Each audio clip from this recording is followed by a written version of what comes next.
Hey sports fans, Coach Nick here and welcome to B-Ball Breakdown. Don't forget to follow us on Twitter every day. It's a great conversation, and coming up very soon, a breakdown of the Knicks. Or as New Yorkers would probably like to say, what the is up with my goddamn piece of shit Knicks? Let's look at the Wolves versus Wizards game from last night because it was very exciting, went down to the wire. I love what the Wolves are doing on offense. If a guy from the Celtics suddenly materialized from the 60s Celtics, he'd be able to jump right in and play this offense right away without missing a beat. Whereas the Wizards are having some trouble with their execution, but they do have some talent that gets them shots that they can make. Everything Minnesota does is rooted in the high post split. They form a sideline triangle, then initiate with a pass to the elbow. The passer always sets the screen in the corner, and Rubio has an option of curling hard or getting a dribble pitch. All this serves as a distraction as Love sets a simple backscreen for Martin.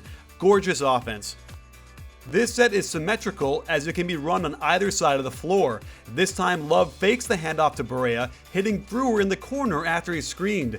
That distracts Booker enough for Love to step back on him, but pretty bad effort by Booker to recover. The ball doesn't have to go into the high post either, as it resembles UCLA high post once it goes to the top. Cunningham goes to the short 17 or pinch post position, but opts to screen the ball. Washington wants to give up long twos, and Barea obliges. This offense gets tricky by lulling you into sleep. Pekovic cuts back door but doesn't get it. On the swing, Hummel refuses the screen and gets penetration, and because Peck had cut through, he's in perfect position to get the layup. Beautiful basketball. They love to get Martin and Love involved in the pinch post two-man game, and rather than Martin cut around the high side of Love for the handoff, he screens Love's man, freeing him for the step-back three. A similar set they run is a version of pinch post where they curl a cutter around the pinch post first, called a shuffle cut. While the cutter is rarely open, it almost always opens up the pass to the screener at the high post. Martin decides to make this into a pick and pop, which is how Love gets the majority of his threes. Great rotation by Wall, but Webster is way too slow coming out to Rubio. And of course, no offense would be complete without horns. The Wolves use both pick and roll and high post entry to start, and here they get good movement for a Pekovic post-up. Great fronting defense by Booker, but better offense by Barea. And the Wizards run horns too, running the standard strong side option when the point guard screens in the corner, then gets a pitch and a ball screen. This gets separation in the defense, and Maynor finds Vesely. They'll also run a double drag screen across the free throw line, which I don't like much because the cutter is catching the ball going towards the sideline. However, it turns into a sideline screen and roll, with Beal turning down the screen to nail this jumper. There are little details the Wizards don't pay attention to on offense, like spacing on the weak side. This play is called Hawk, where they run a sideline screen and roll on the left side, while a double pin down is set on the right. Vesely should be lower, near the block, and Booker should be wider. Also, they're slow getting to their spots, wasting Temple's cut. However, because Wall gets to the hoop, he is able to collapse the defense and get Temple open for the shot. The Wizards also run the shuffle cut to pinch post action, and they run the traditional motion that gets a good look for Beal. And here's the triangle high post set, with a UCLA cut down the middle followed by a ball screen. Based on Wall's outside shooting this year, you'd understand why they'd give him that much room, but he nails the shot. Let's move to the crucial stretch of the fourth quarter. Martin tries to hit Love at the high post to continue their two-man game, but Wall comes out of nowhere to knock the ball free. And the Wizards are 5th overall in transition with plays like Wall's gorgeous alley-oop pass. But Wall's defense betrayed them often during this game. Footwork is vital on both offense and defense, and watch how Wall drops his left foot too far back while his right foot is now at the midline of Barea. If he was taking away middle like he should, his right foot would be over at least a foot to his right. Once Barea gets middle penetration, he is too good to be stopped on this drive. And on this possession, rather than move his feet, watch how Wall is much more interested in reaching for the ball multiple times for a steal on a player in Barea who ranks 8th in lowest turnover percentage of all point guards. And I don't have to look too hard to find other examples. Wall points to his man, then goes narcoleptic as Brewer cuts to the hoop. And you know this isn't a replay because the teams have switched sides. My goodness. Back to the fourth, where Washington doesn't execute fundamentals. Nene doesn't set his man up for the screen by stepping down towards the baseline. The screen really shouldn't be set in the lane since Beal is in there for more than 3 seconds, and I'm not sure what Vesely is supposed to be doing other than walking around and allowing his man to get in the way of a wall drive.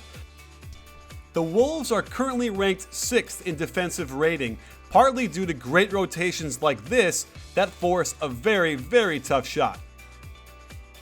There is some hope for the Wizards' half-court offense as they run traditional zipper. Webster cuts backdoor nicely, but Pekovic prevents the pass with good help. It does allow them pinch post action, but Nene should be at the elbow, making this gorgeous crossover by Beal that much harder. The Wolves get nice execution of horns, this time using the ball screen initiation.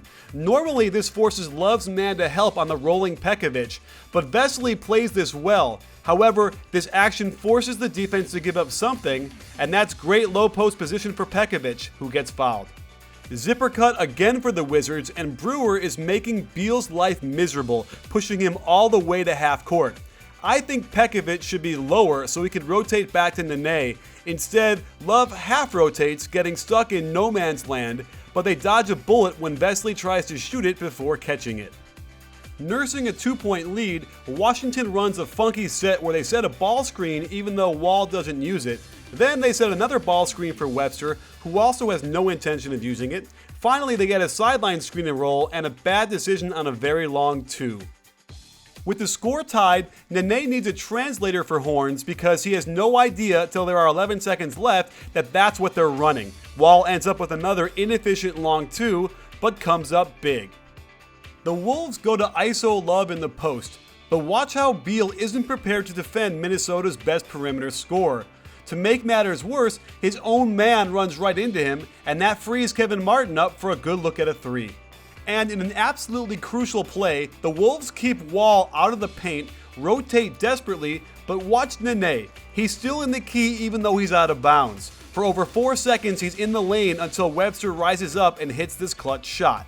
Down 2, the Wolves go to their 2-man game with Love and Martin, which has worked beautifully all season long. Martin doesn't take the drive that presented itself, opting to post up the quick and strong Beal, who doesn't give him an inch, forcing him into a tough miss. With the shot clock basically matching the game clock, it's imperative the Wolves foul and give themselves as many chances to score as they can. Inexplicably, they let the clock run 11 seconds before they stop it.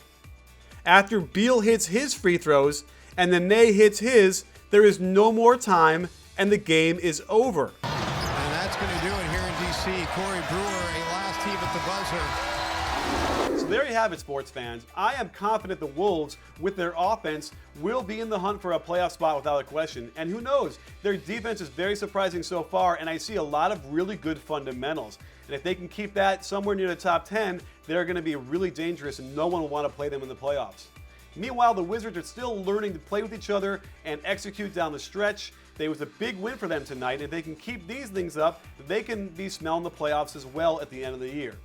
Well, thanks for joining us. Don't forget about our Knicks breakdown coming up. Follow us on Twitter. And also don't forget at B-Ball Breakdown, we're not a channel, we're a conversation. You in?